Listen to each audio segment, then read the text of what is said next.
Hello, hello, hello, and welcome to another edition of Homework. This is Miss Matinga. It's raining. It's raining. Motherfucker, it's raining. It's pouring, darling. This is Mike Diamond. Yeah. Hello, welcome to Homework, kids. And today, we're back with a quick lesson for the kids on gay etiquette. This is for the entire quilt bag community. Yeah, etiquette. That's right. And you know what?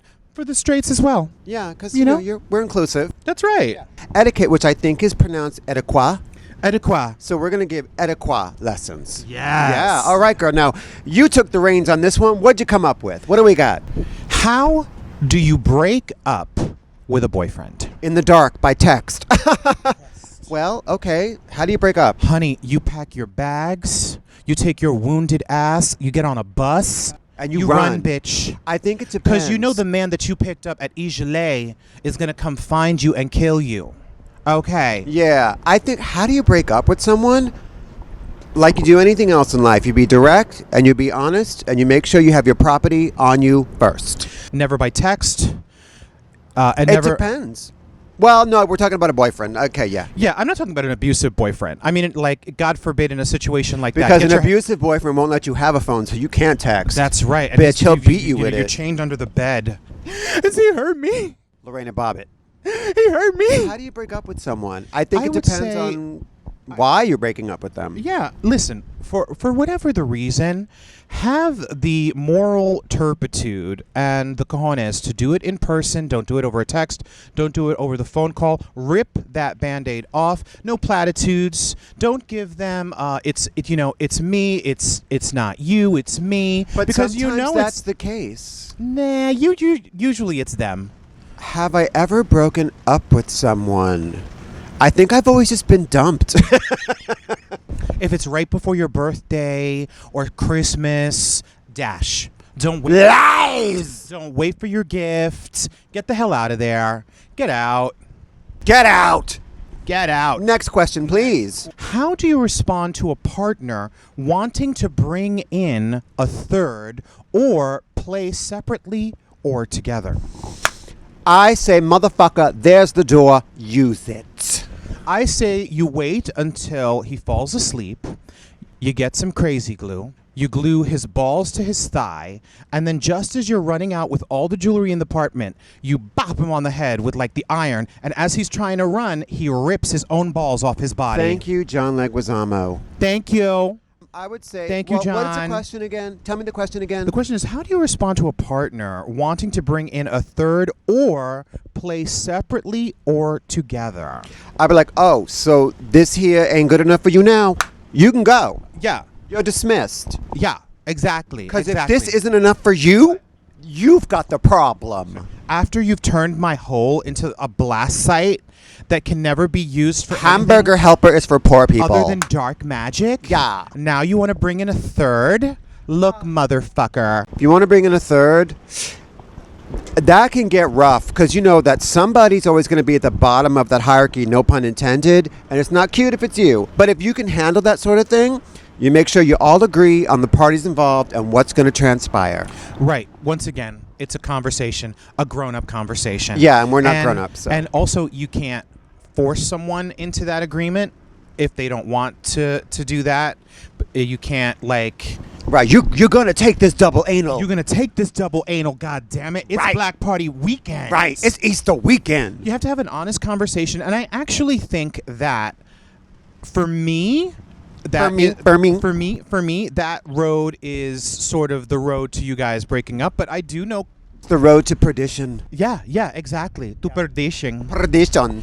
So it's an honest conversation, and I actually think that conversation should probably happen after you guys have been together long enough that you are absolutely sure of each other and sure enough of each other to know that if you happen to bring in a third, it's just going to be playtime. And I do believe that some people are grown up enough to deal with that. We know a couple that has been together for a while, and they bring in thirds, and one of the partners, who's our friend, refers to the thirds as monsters. Right. Which I really don't know how to take. And so they picked up this guy, this Latino man, as they told me, this Latino man at the Monster, who probably had the Monster. Oh, yeah. Maybe that's why they're monsters. Maybe they always get them at the Monster? Oh. It's like their hunting grounds. Right. Anyway, they bring this guy back to their apartment, They bring the guy back to the apartment and he says, can you lower the lights? And one of them says, oh my God, does he look that bad? And the other one says, no, honey, we do. Ooh. Ba-da-ba-ba-da-bum. Wah. That's true story. True story. Yeah, so since I... Oh, by the way, the name of the couple is... No, I won't. The name of the couple is... Okay, next question. Okay. Oh, did we answer that one? I think the 100%. answer is, yeah, do you. It's a conversation, an honest one, and if the partner says no, then... Do it behind their back with the third. Right, then it is a no, and you might have to have another conversation if that's a deal breaker for you. Yeah. Okay, this one's a spicy one. Oh, spicy. What do you do if a boyfriend of a good friend propositions you?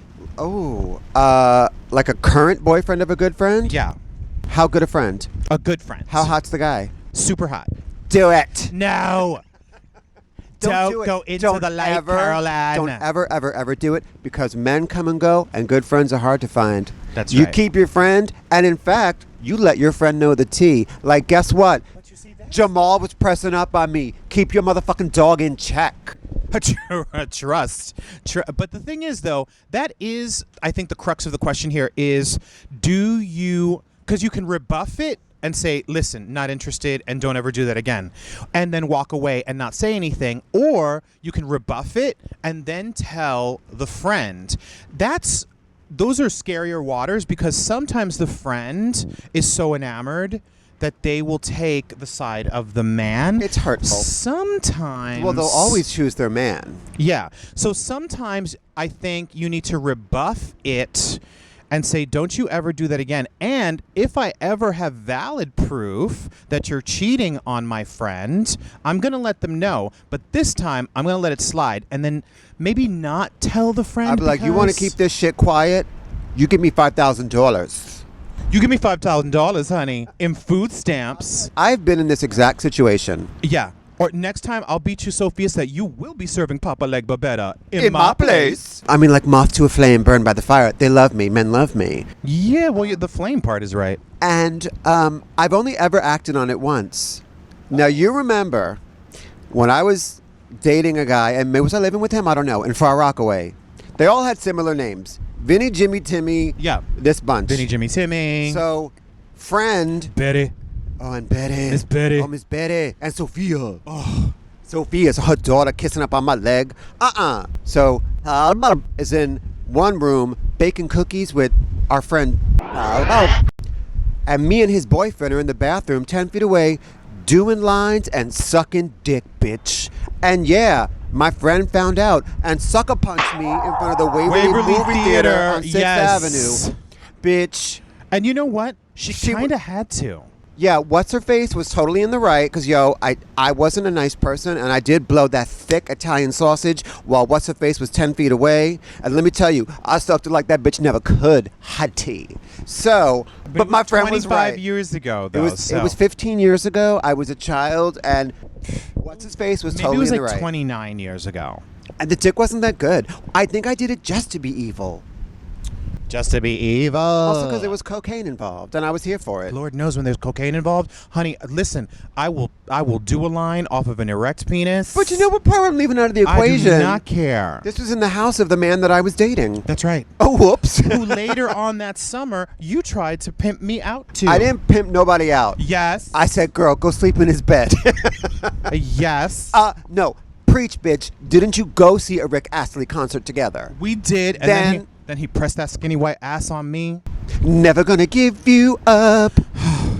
Never gonna make it to 30. Did you? Oh, bitch. Did he? Did you guys ever shingling? We did not. We did not. No. Why was I We did trying to not pawn him shingling. off on you? I don't know. But I would have. What was I doing then? I would have sucked it. I think you were I still doing did. him. It was like a super chunk. I think it was. The I don't end of the share. summer, and you were done, Where did I go? and you were in the next room. You No, were, I right mean in the life. next room.